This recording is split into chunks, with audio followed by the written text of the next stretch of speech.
कहानी की शुरुआत में हम कुछ वैज्ञानिकों को देखते हैं, जिनमें से एक का नाम जेन फोस्टर होता है।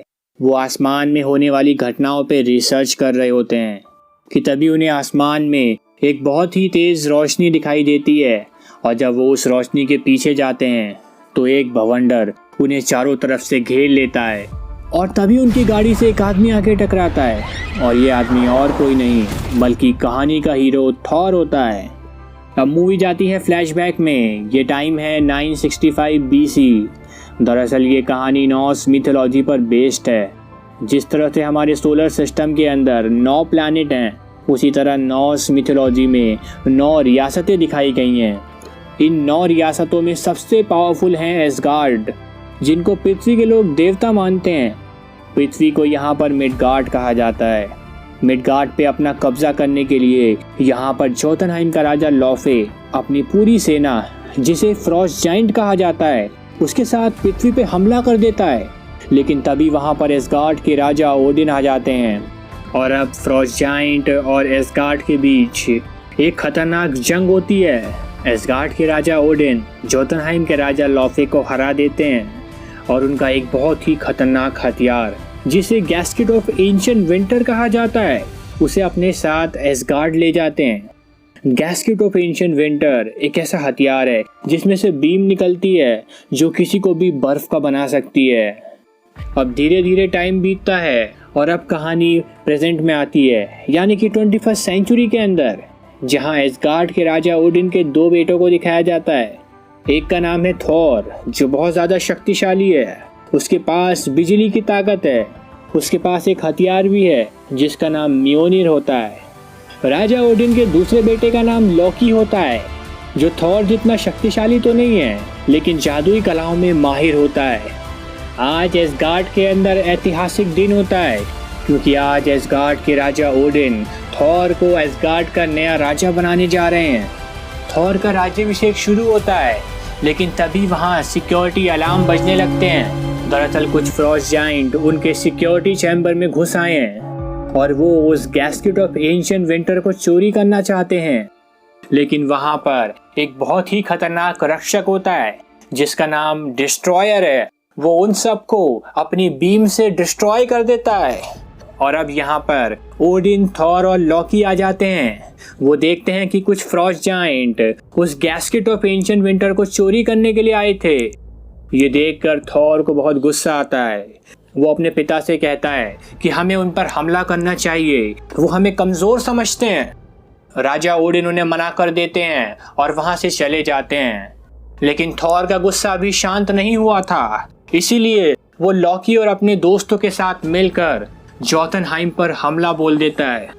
जल्दबाजी में किए गए काम अक्सर गलत होते हैं। फ्रॉस्ट जाइंट इतने ज़्यादा होते हैं कि वो उन्हें चारों तरफ से घेर लेते हैं, और जैसे ही वो उन पर हमला करने वाले होते हैं, यहाँ पर राजा ओडिन आ जाते हैं और उन सबको टेलीपोर्ट करके वापस एसगार्ड ले जाते हैं। राजा ओडिन थॉर पर बहुत गुस्सा होते हैं। वो कहते हैं कि तुम घमंडी हो, तुम इस पावर के लायक नहीं हो।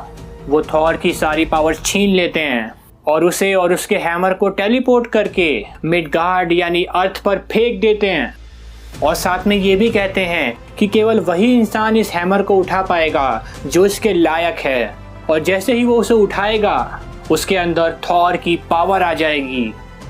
अब सीन वहाँ आता है जहाँ जेन फोस्टर की गाड़ी ने थॉर को टक्कर मार दी थी।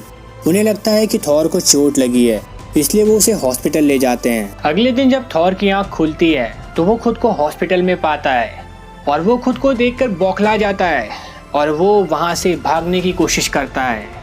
लेकिन तभी वहाँ पर जेन फोस्टर आ जाती है और उसे अपने साथ अपने घर ले जाती है।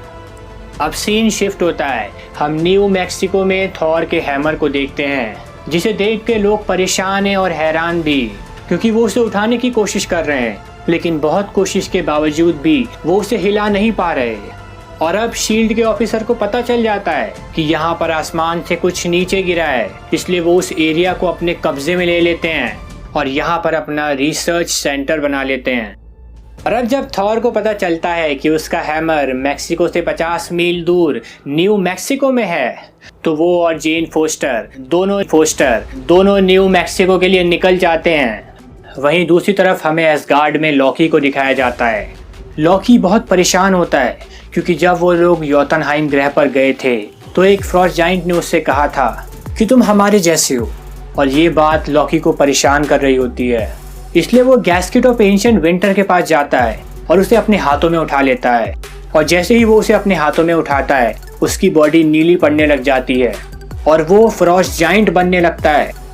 और तभी वहाँ पर राजा ओडिन आ जाते हैं। वो लॉकी से कहते हैं कि जब हमने फ्रॉस्ट जाइंट को हराया था तो वहाँ पर एक मंदिर में हमें छोटा सा मासूम सा बच्चा मिला जो तुम थे। लॉकी उनसे कहता है इसलिए आप थॉर को एसगार्ड का राजा बनाना चाहते हैं क्योंकि मैं फ्रॉस्ट जाइंट हूँ। तो ओडिन उससे कहते हैं याद रखो तुम मेरे ही बेटे हो, और ये कहकर वो जमीन पे गिर जाते हैं और कोमा में चले जाते हैं। और अब लॉकी खुद को एसगार्ड का नया राजा घोषित कर देता है। उधर थॉर और जेन फोस्टर शील्ड के कैंप में पहुंच जाते हैं जहां पे थॉर का हैमर होता है। थॉर सिक्योरिटी को मार के अंदर जाता है और अपने हैमर को उठाने की कोशिश करता है, पर क्योंकि ओडिन ने कहा था कि इसे केवल वही इंसान उठा सकता है जो इसके योग्य है, इसलिए थॉर उस हैमर को नहीं उठा पाता। और तभी वहाँ पे शील्ड के लोग आ जाते हैं और उसे गिरफ्तार कर लेते हैं, और अब वो लोग उससे पूछताछ करते हैं, लेकिन थॉर उन्हें कोई भी जवाब नहीं देता। अब जैसे ही वो ऑफिसर बाहर जाते हैं लॉकी वहाँ आ जाता है और वो थॉर से कहता है कि पिताजी अब इस दुनिया में नहीं रहे, वो तुम्हारे जाने के सदमे को नहीं झेल पाए। ये सुन के थॉर को बहुत दुख होता है। वो कहता है कि मैं एसगार्ड वापस आना चाहता हूँ। लॉकी उससे झूठ बोलता है। वो कहता है कि जोतनहाइम और हमारे बीच एक शांति समझौता हुआ है। जोतनहाइम के लोग चाहते हैं कि तुम एसगार्ड में ना आओ, और ये कहकर वो वहाँ से चला जाता है। और अब डॉक्टर एरिक जो जेन फोस्टर के प्रोफेसर हैं, वो थॉर की नकली आईडी बनाकर शील्ड के लोगों के पास जाते हैं। वो उनसे कहते हैं कि ये एक साइंटिस्ट हैं जिनकी दिमागी हालत ठीक नहीं है। हालांकि शील्ड को पता चल जाता है कि ये आइडिया नकली हैं, लेकिन फिर भी वो उसे जाने देते हैं और उसके पीछे अपने एक आदमी को लगा देते हैं। अब थॉर जेन फोस्टर के घर आता है जहां पर ये दोनों एक दूसरे की तरफ अट्रैक्ट होते हैं। जेन फोस्टर थॉर को पसंद करने लगती है। वहीं दूसरी तरफ हमें लॉकी को दिखाया जाता है। Loki casket of ancient winter को चोरी कर लेता है और उनका रक्षक जिसका नाम डिस्ट्रॉयर है उससे कहता है कि तुम मिडगार्ड जाओ और थॉर को खत्म कर दो। और अब वो सीधा हेमिडल के पास जाता है। हेमिडल ओडिन का वफादार सिक्योरिटी गार्ड होता है जिसके पास एक ऐसी तलवार है जिससे वो किसी भी रियासत में जाने का रास्ता खोल सकता है। और अब Loki casket of ancient winter से हेमिडल पे हमला करता है और उसे बर्फ का बना देता है। और अब वो उसकी तलवार लेकर सीधा जोतनहाइम ग्रह पर जाता है। वो वहां के राजा लॉफे से मिलता है और कहता है कि एसगार्ड के राजा ओडिन कोमा में हैं, तुम उन्हें खत्म कर दो जिससे मैं एसगार्ड का नया राजा बन जाऊंगा।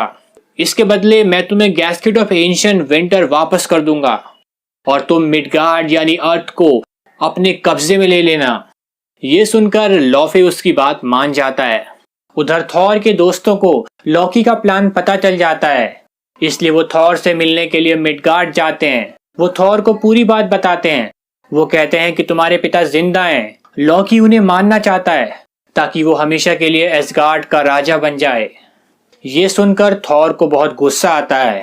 वहीं हम देखते हैं कि डिस्ट्रॉयर पृथ्वी पे पहुंच जाता है और अब वो थॉर और उनके दोस्तों पे हमला करने लगता है।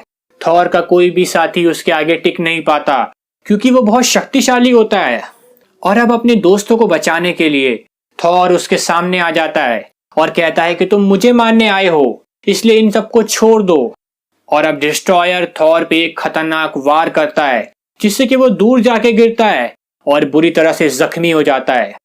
अब हम देखते हैं कि थॉर की पावर्स वापस आने लगती हैं क्योंकि उसने अपने साथियों को बचाने के लिए अपनी जान को खतरे में डाला और अब उसके अंदर का सच्चा इंसान जिंदा हो गया है।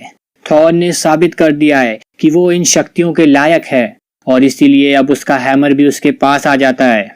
और अब थॉर उस हैमर से डिस्ट्रॉयर पे हमला करता है और उसे पूरी तरह से तबाह कर देता है। उधर हमें लॉकी को दिखाया जाता है जो लॉफे और कुछ फ्रॉस्ट जाइंट को एसगार्ड के अंदर ले आता है और अब वो ओडिन के चैम्बर के अंदर जाते हैं।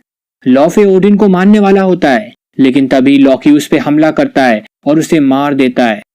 दरअसल ये लॉकी की चाल थी ताकि ओडिन की नजरों में वो हीरो बन जाए और ओडिन उसे एसगार्ड का राजा बना दे। वहीं हमें थॉर को दिखाया जाता है जो एसगार्ड में आने की कोशिश करता है, लेकिन हेमिडल बर्फ में जमा होता है, इसलिए थॉर एसगार्ड में नहीं आ सकता। वो हेमिडल को आवाज देता है और जैसे ही हेमिडल उसकी आवाज सुनता है वो बर्फ को तोड़ देता है और थॉर और उसके साथियों के लिए एसगार्ड में आने का रास्ता खोल देता है।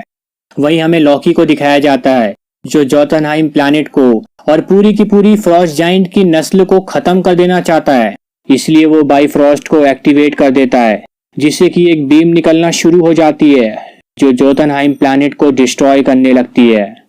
अब यहाँ पे थॉर आ जाता है। लॉकी उससे कहता है कि मैं बस तुम्हारी बराबरी करना चाहता था, लेकिन किसी ने मुझे इस काबिल नहीं समझा और अब मैं जोतनहाइम को डिस्ट्रॉय करके पिताजी को ये बता दूंगा कि मैं भी राजा बनने के लायक हूँ। थॉर उसे ये सब रोकने को कहता है क्योंकि अब वो बदल गया है, वो मासूम लोगों की जान नहीं लेना चाहता। इसलिए थॉर अपने हथौड़े से रेनबो ब्रिज को तोड़ देता है जिससे कि बाइफ्रॉस्ट काम करना बंद कर देता है और अब ब्रिज के टूटने से थॉर और लॉकी वहां से नीचे गिरने लगते हैं कि तभी ओडिन थॉर का हाथ पकड़ लेते हैं और अब वो कोमा से बाहर आ गए हैं। लॉकी उनसे कहता है कि पिताजी मैं ये कर सकता था और अब लॉकी थॉर का हाथ छोड़ देता है और स्पेस में खो जाता है। ओडिन थॉर को ऊपर ले आते हैं और अब ब्रिज के टूटने से थॉर जेन फोस्टर से मिलने के लिए मिडगार्ड नहीं जा सकता, लेकिन उसे खुशी है कि उसने जोतनहाइम को खत्म होने से बचा लिया। ओडिन उससे कहते हैं कि तुम अच्छे राजा बनोगे।